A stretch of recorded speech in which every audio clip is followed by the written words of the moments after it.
Lei nº 8.213, de 24 de julho de 1991. Título I. Da finalidade e dos princípios básicos da Previdência Social. Art. 1º. A Previdência Social, mediante contribuição, tem por fim assegurar aos seus beneficiários meios indispensáveis de manutenção, por motivo de incapacidade, desemprego involuntário, este é por lei específica, idade avançada, tempo de serviço, encargos familiares e prisão ou morte daqueles de quem dependiam economicamente. Art. 2º. A Previdência Social rege-se pelos seguintes princípios e objetivos, são 8. I. Universalidade de participação nos planos previdenciários. Segunda, uniformidade e equivalência dos benefícios e serviços às populações urbanas e rurais. Terceira, seletividade e distributividade na prestação dos benefícios. Quarta, cálculo dos benefícios considerando-se os salários de contribuição corrigidos monetariamente. V. Irredutibilidade do valor dos benefícios de forma a preservar-lhes o poder aquisitivo, não o valor real. Sexta, valor da renda mensal dos benefícios substitutos do salário de contribuição ou do rendimento do trabalho do segurado não inferior ao do salário mínimo. Sétima, previdência complementar facultativa, custeada por contribuição adicional.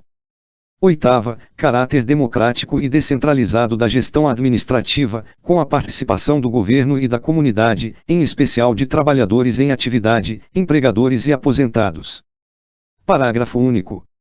A participação referida no inciso 8º deste artigo será efetivada a nível federal, estadual e municipal. Art. 3º. Fica instituído o Conselho Nacional de Previdência Social 69PS, órgão superior de deliberação colegiada, que terá como membros I. 6 representantes do Governo Federal. Segunda, 9 representantes da sociedade civil, sendo A. 3 representantes dos aposentados e pensionistas. B. 3 representantes dos trabalhadores em atividade. C. 3 representantes dos empregadores.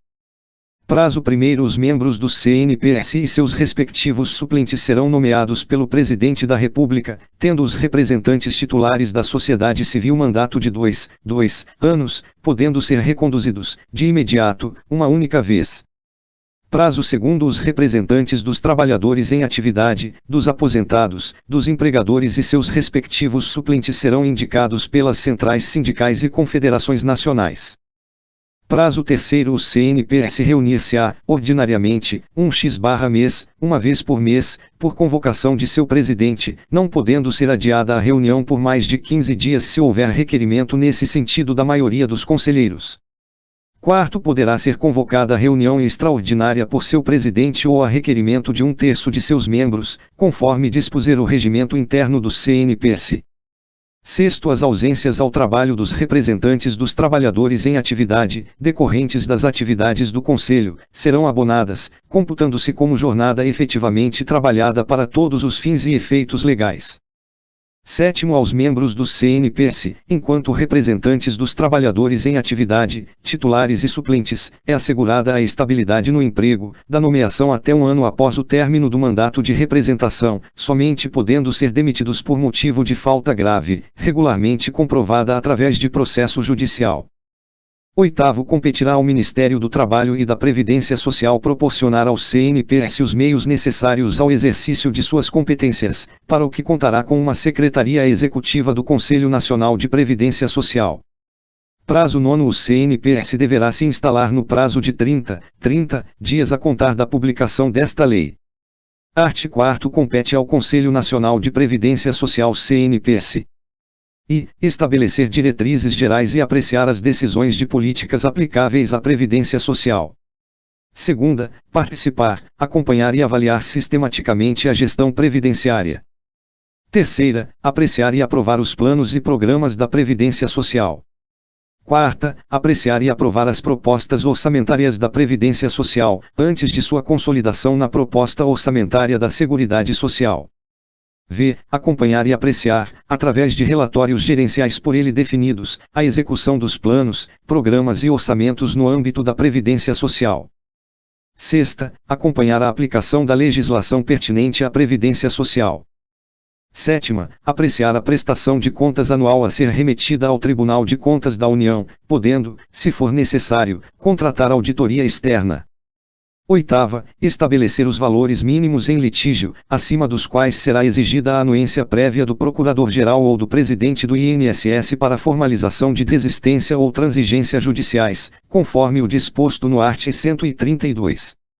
Nona, elaborar e aprovar seu regimento interno. Parágrafo único. As decisões proferidas pelos CNPS deverão ser publicadas no Diário Oficial da União. Art. 5º compete aos órgãos governamentais e prestar toda e qualquer informação necessária ao adequado cumprimento das competências do CNPS, fornecendo inclusive estudos técnicos. Presta atenção no prazo. Segunda, encaminhar ao CNPS, com antecedência mínima de 2 meses do seu envio ao Congresso Nacional, a proposta orçamentária da Previdência Social, devidamente detalhada. Art. 6º haverá, no âmbito da Previdência Social, uma ouvidoria geral, cujas atribuições serão definidas em regulamento. Título 2º. Do Plano de Benefícios da Previdência Social. Capítulo único. Dos regimes de Previdência Social. Art. 9º. A Previdência Social compreende I. O regime geral de Previdência Social. Segunda, o regime facultativo complementar de Previdência Social.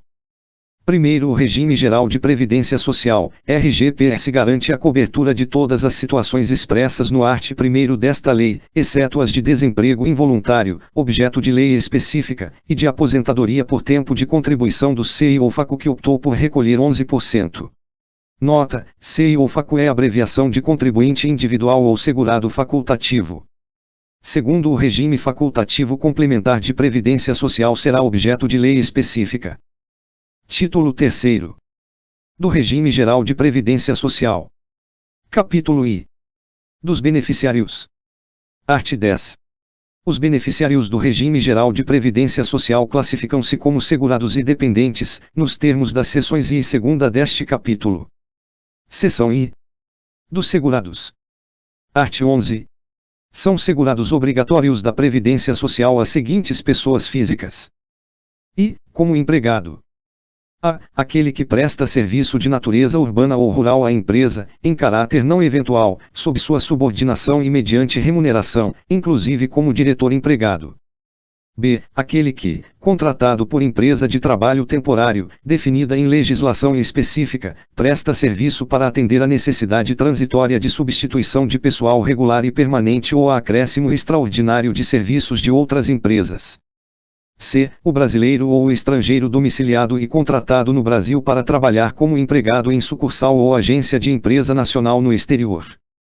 D. Aquele que presta serviço no Brasil à missão diplomática ou à repartição consular de carreira estrangeira e a órgãos a elas subordinados, ou a membros dessas missões e repartições, excluídos o não brasileiro sem residência permanente no Brasil e o brasileiro amparado pela legislação previdenciária do país da respectiva missão diplomática ou repartição consular.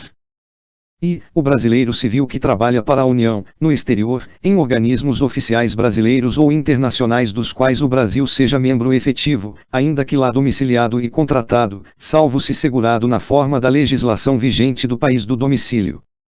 F. O brasileiro ou estrangeiro domiciliado e contratado no Brasil para trabalhar como empregado em empresa domiciliada no exterior, cuja maioria do capital votante pertença à empresa brasileira de capital nacional. G. O servidor público ocupante de cargo em comissão, sem vínculo efetivo com a União, autarquias, inclusive em regime especial, agência reguladora, e fundações públicas federais. H. O exercente de mandato eletivo federal, estadual ou municipal, desde que não vinculado a regime próprio de previdência social. I. O empregado de organismo oficial internacional ou estrangeiro em funcionamento no Brasil, salvo quando coberto por regime próprio de previdência social. Repetido J. O exercente de mandato eletivo federal, estadual ou municipal, desde que não vinculado a regime próprio de previdência social. Segunda, como empregado doméstico, aquele que presta serviço de natureza contínua à pessoa ou família, no âmbito residencial desta, em atividades sem fins lucrativos.